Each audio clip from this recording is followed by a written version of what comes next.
Hello friends, कैसे आप सब लोग। And thanks for watching my channel. दोस्तों, वीडियो शुरू करने से पहले रिक्वेस्ट है कि चैनल को प्लीज़ सब्सक्राइब कर लीजिए और साथ ही में नोटिफिकेशन का बेल भी दबा दीजिए ताकि जब भी मैं कोई नया वीडियो अपलोड करूं वो आपको नोटिफाई हो जाए। दोस्तों, वीडियो शुरू करते हैं और इस वीडियो में हम जिस स्टॉक के बारे में डिस्कस करेंगे, मिड कैप मार्केट कैप है इसका अराउंड 2873 करोड़, मतलब 2900 करोड़ का मार्केट कैप है तो ये फाइनेंस सेक्टर से रिलेटेड लेकिन इंटरेस्टिंग बिजनेस है, राइट। क्यों?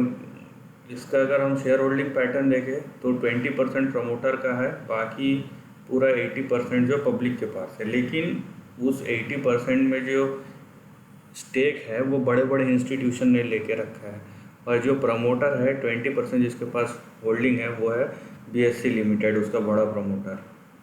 सो मैं जिस कंपनी के बारे में डिस्कस कर रहे हैं हम इस वीडियो में, आप उसको CDSL या सेंट्रल डिपॉजिटरी सर्विसेज लिमिटेड के नाम से जानते हैं। नाउ यहाँ पे देखिए, यहाँ पे दो चीज़ समझ लीजिए। इसको अगर फंडामेंटल के पैरामीटर पे नापेंगे तो यहाँ पे आपको कोई गलत चीज़ नहीं मिलेगा। फंडामेंटली ये बहुत स्ट्रॉन्ग है, ठीक है। यहाँ फंडामेंटल इसका बहुत स्ट्रॉन्ग है, और यहाँ पे बस जो चीज़ हमें देखना है वो ये है कि इनका बिजनेस जो है वो कैश जनरेटिंग बिजनेस है। तो ये है कि इस बिज़नेस में कोई अननेसेसरी डेट ना हो, जो कि और जिसका की प्रोबेबिलिटी बहुत कम है।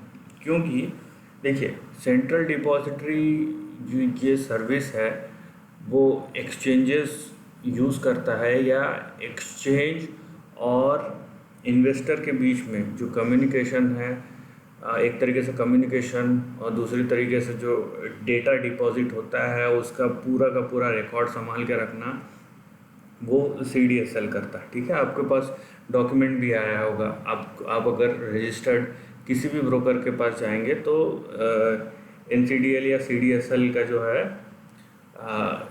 उसका आपको मिलेगा ही मिलेगा, ठीक है। कोई एक में वो जो रजिस्टर्ड होना चाहिए वो ब्रोकर, ताकि जो भी इंफॉर्मेशन है वो उनके पास रहे और उसका पूरा रिकॉर्ड मेंटेन हो। सो आप बोल सकते हैं ये फाइनेंस से ज़्यादा एक डेटा मैनेजमेंट की कंपनी है, राइट। और डेटा मैनेजमेंट हमको पता है कि उनके कॉस्ट ज़्यादा नहीं होते। बात यह है यहाँ पे कि इनका आप बोलेंगे ईयर ओवर ईयर, क्योंकि पता है एक्सचेंजेस का बिजनेस ऐसा है कि मान लीजिए आज जितने कस्टमर्स हैं, आज जितने इन्वेस्टर्स जो स्टॉक मार्केट में पैसा लगाते हैं, अगले साल भी, अगले 10 साल भी उतने ही हो, ठीक है, बढ़े नहीं तो भी ये पैसा कमाएंगे, क्योंकि इनका रोज़ का डेटा मैनेजमेंट और वो काम चलते रहेगा। इनका जो ग्रोथ है वो डिपेंड करता है कि जैसे नंबर ऑफ़ इन्वेस्टर्स बढ़ते हैं, या तो नंबर ऑफ़ इन्वेस्टर्स बढ़े, या तो फिर नंबर ऑफ़ ट्रेड्स बहुत फ्रीक्वेंटली बढ़े, ठीक है। ये दोनों एक तरीका हो सकता है कि जिसके बदौलत इनके बिजनेस में जंप आए, क्योंकि अगर नंबर ऑफ़ इन्वेस्टर्स बढ़ेंगे तो जाहिर सी बात है वॉल्यूम भी पिकअप होगा डेटा का। सो उस सेंस में इसमें ग्रोथ है। अदरवाइज़ क्योंकि एक स्टेबल बिजनेस है और साल दर साल ये बिजनेस से प्रॉफिट जनरेट करते रहेगा और कैश जनरेट करता रहेगा, जिसकी प्रोबेबिलिटी बहुत हाई है। यही एक रीज़न है, आप देख सकते हैं कि इसमें बहुत सारी बड़ी बड़ी इंस्टीट्यूशंस ने, चाहे वो HDFC हो या और भी बड़ी बड़ी इंस्टीट्यूशन हो, यहाँ पे पैसा लगाया। HDFC, standard chartered bank, Canara bank, life insurance corporation, Invesco mutual fund, L&T mutual fund, Reliance capital, फिर स्टेट बैंक ऑफ इंडिया, अब नाम गिना लीजिए, सब ने स्टेक खरीद के रखा है। सो उसका रीज़न ही वही है। सो इतना सारा इंफॉर्मेशन के बाद अब मेन जो है चार्ट पे डिस्कस करेंगे, नहीं तो आप लोग बोर हो जाएंगे, ठीक है। सो चार्ट के ऊपर जो मेन है, जिससे आपको ज़्यादा मतलब रहता है कि भाई इसका जो शेयर लेवल क्या है, वो इम्पोर्टेंट है कि कहाँ ख़रीदना है, कहाँ बेचना है at the end of the day. वो ठीक है, किसने क्या लिया, किसने क्या बेचा, वो मतलब नहीं है ज़्यादा, कहाँ जा सकता है, कहाँ नहीं जा सकता है। सो इतना सारा बोलने का मेरा मतलब यही था कि यहाँ पे आप देखिए कि यहाँ पे बिज़नेस फंडामेंटली बहुत स्ट्रॉन्ग है, राइट। सो जिसका एक अब सिक्योरिटी बोल लीजिए या इम्पैक्ट बोल लीजिए, पॉजिटिव इम्पैक्ट बिजनेस पे आता है। अभी जिस तरीके से इसने मूव किया है पॉजिटिवली, देखिए ये इसका इमीडिएट सपोर्ट बनेगा कहाँ पे 244 के पास। और ये वीकली चार्ट है क्योंकि ये 2017-18 में लिस्ट हुआ था ये भी, सो ज़्यादा डेटा नहीं है इसीलिए। फिर भी ये लॉन्ग टर्म ट्रेंड है, ठीक है।